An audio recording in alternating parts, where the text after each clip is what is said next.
You've sat next to this person for 2 years. Same job title, same office, same coffee machine in the same break room. But something is different about them and you can't quite put your finger on what it is. They don't sweat performance review week. They don't get visibly stressed when the company announces another review. They don't talk about the holiday bonus the way everyone else does. And if you start paying attention to the small details, the picture becomes harder to ignore. There's a quiet pattern of behavior in workplaces all across America, and most people walk right past it. Most people assume their coworker is just calmer or more confident, or maybe just genuinely doesn't care about their job. But the real explanation is almost always simpler than that. Your coworker probably has a second income, and once you know what to look for, the signs are everywhere. My name is Nick and I spend way too much time thinking about money, side income psychology, and why some people quietly build wealth while others stay locked into a single paycheck for 30 years. If you're someone who actually wants to understand what hidden financial security looks like from the outside, instead of just guessing, make sure to hit that subscribe button and give this video a thumbs up if it ends up changing how you read your own workplace. And just to set expectations, none of the 13 signs are about luxury or display.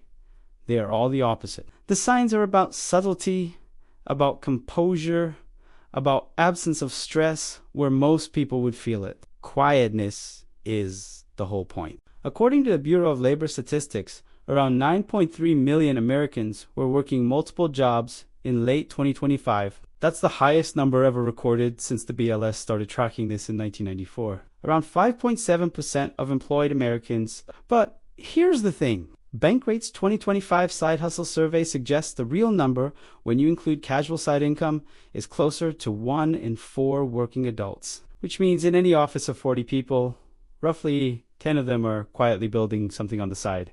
And that something is usually invisible to everyone around them by design. Most of these people aren't doing anything dramatic.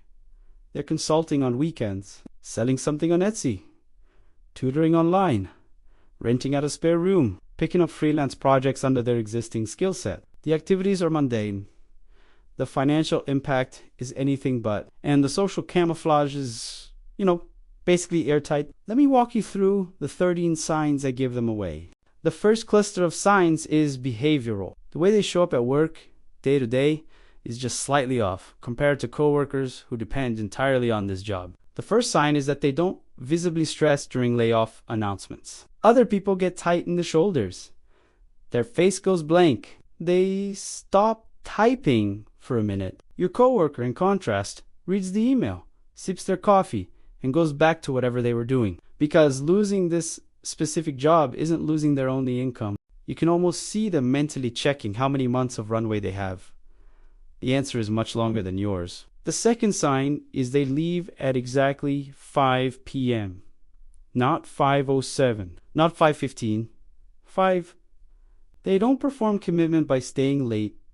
They're treating the job as a contract, not an identity, and they almost certainly have somewhere else to be. Their evenings are spoken for.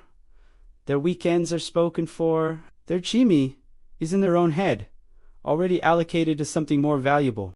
The third sign is they don't participate in office politics or gossip about who's getting promoted. The internal hierarchy doesn't matter as much when this job isn't your sole path to status, identity, or income.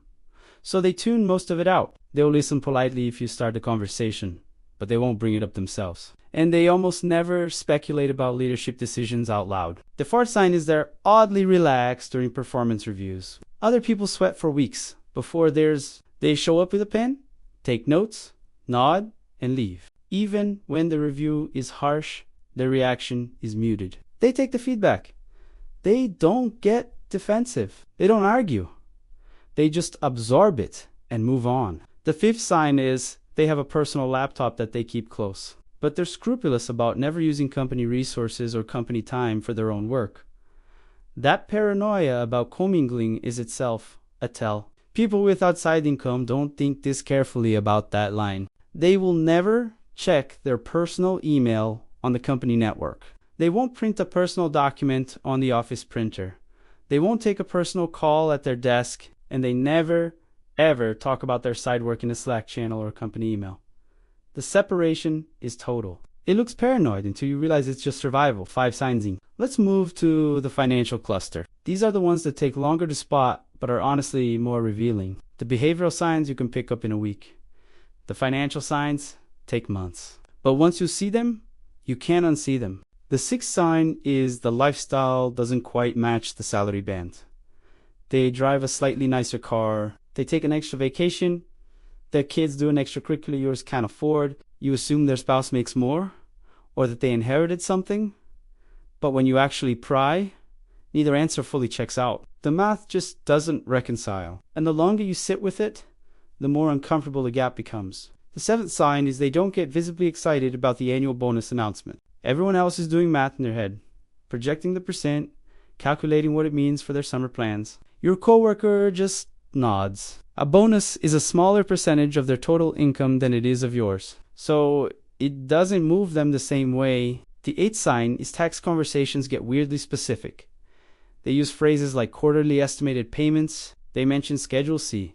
They casually drop terms like business expense. If you're a regular W-2 employee, those phrases just aren't in your vocabulary. You don't think about them? They do constantly. They probably have a CPA they actually trust, not just the one their parents recommended. And tax season for them is a months-long process, not a single April panic. That's it for the financial cluster. Now, let's talk about the time signals, because these are honestly the easiest ones to spot once you know what to look for. The ninth sign is they use vacation days strategically, not rest. They never seem to take a week off to just relax. They take a Monday here, a Friday there, often clustered around end of quarter or end of fiscal year, because they're using vacation days to handle their other businesses' peak periods. You start to notice that their absences correlate with predictable external events, not with their personal need to rest. The 10th sign is the call. Every workplace has someone who occasionally has to step out for a call. Your coworker, however, has this happen 2 or 3 times a week. They always step into the hallway. They speak in a slightly different tone of voice. They come back saying it was a personal call. After a while, you start to notice the personal calls follow a remarkably professional rhythm. They cluster around weekday mornings and Thursday afternoons. The 11th sign is they're quiet about weekend plans. Everyone else talks about kids' soccer, brunch, whatever, Netflix show. They give vague answers, like keeping busy or working on a project. The project is real. They just don't want to explain what it is. And if you push, the answer gets even more abstract, not less. That deflection is the tell. That's 11. Last cluster coming up.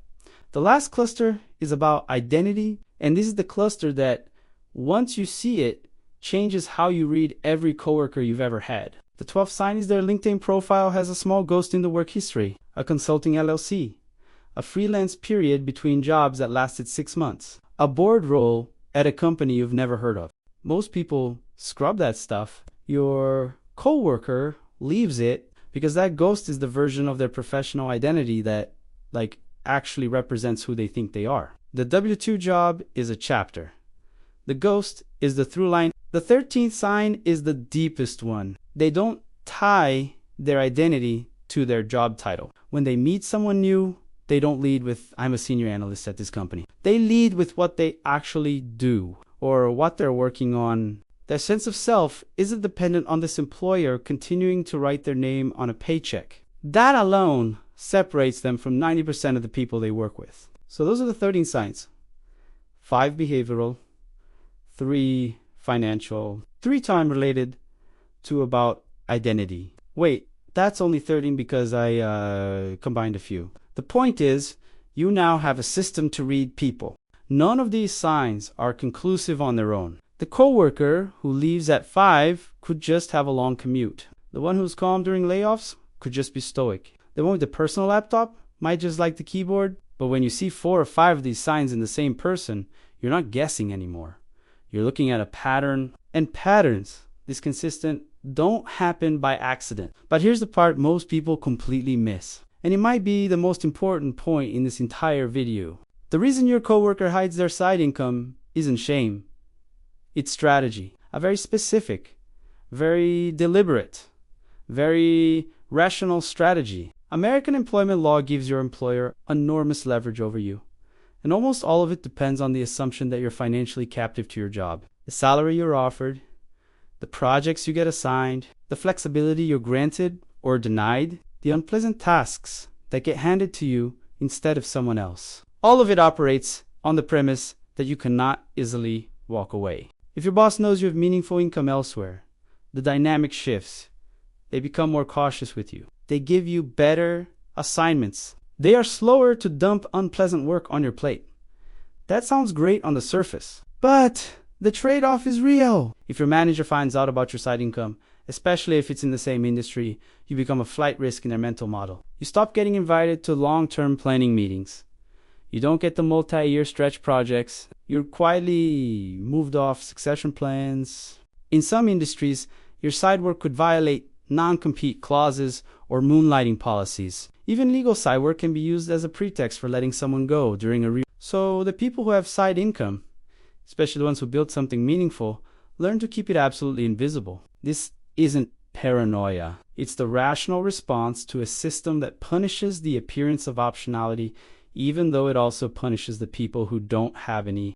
The signs you're now able to read aren't accidents. They're the leakage that happens when something this big has to be hidden every single weekday. And here's the deeper thing that almost nobody talks about. The American economy runs in part on this hidden labor. Millions of people quietly contributing skills and earnings outside their primary jobs. A meaningful portion of household financial stability in this country comes from work that doesn't show up on either your W-2 or anyone's spreadsheet. The official statistics undercount it because most of this income is subreported, miscategorized, or genuinely sporadic enough to slip through standard surveys. Yet our entire cultural narrative pretends people are either employees or entrepreneurs. As if it's binary? It is not. The middle category, employed people with serious side income, is huge, growing, and almost entirely invisible. The people in it know each other when they see each other. Everyone else just sees calm coworkers. That's the part that should make you pause. Because if these signs describe someone you work with, they were probably doing this in plain sight for years before you noticed. And if these signs don't describe anyone you work with, that should make you pause too, because then statistically you might be the one missing out. Now, the natural question is, should you be doing this? And the honest answer is, that depends on your specific situation. But here's what we can say. Generally, the people with side income usually report lower workplace stress, more confident salary negotiations, and faster recovery from layoffs when they happen. The BLS data shows that multiple job holders have actually crossed 9 million for the first time ever, and the trend is accelerating, not slowing. The economy is shifting in a direction where having only one income source isn't conservative anymore. It's, increasingly the risky position. Single income used to be the default and the safest path. That stopped being true sometime in the last decade. The people you're now able to read figured it out earlier than most. And the data also shows this isn't just about people scraping by. Higher earners are increasingly multiple job holders too. It cuts across income levels. There's also a generational pattern worth mentioning briefly. Bankrate's data shows that millennials lead in side hustle income, averaging around $1,129 per month. Gen X averages around $751. Boomers average $561. And Gen Z is right behind millennials at $958. The trend is clear. Younger cohorts are far more likely to have meaningful side income. The coworker in their 30s is statistically more likely to fit the 13 signs than the coworker in their 50s. That's like useful pattern recognition if you're paying attention to who's silently building something at your office. The youngest people in your office grew up watching their parents get laid off in successive recessions. They never bought the story that one employer would take care of them. So they hedged early. Look, the goal of this video isn't to teach you to spy on your coworkers. That would be weird. And honestly, a waste of your time. The goal is to teach you to see what's actually happening in modern American workplaces. Because what's actually happening is wildly different from what people talk about. The official story is that you have a job, and that job is your career. The real story is that millions of people figured out the official story was incomplete a long time ago, and they quietly built something else on the side. There's an entire layer of the economy running quietly underneath the layer of corporate jobs. The people you work with are some of its citizens. You probably just didn't realize until now. You're not paranoid for noticing the patterns. You're paying attention. Most people don't bother. That's why these things stay invisible for years. And here's the thing. Reading these signs in others is honestly less valuable than the version where you stop and ask whether the signs are starting to apply to you. Because the path from being on one side of this divide to being on the other isn't dramatic. It usually starts with one small project that goes well, and then another. The first project doesn't even have to pay much. It just has to teach you that the option exists. Most people who fit these 13 signs were once people who didn't. They just started. You don't need a business plan. You don't need a brand. You don't need to quit anything. You just need one paying customer to prove that the skill in your head has independent market value. Once that happens, you slowly start to look different at work. Calmer, more selective, less attached. And eventually, someone you sit next to will start trying to figure out what's going on with you. Trust me, your future self will thank you for paying attention to this, no matter which side of it you decide to land on.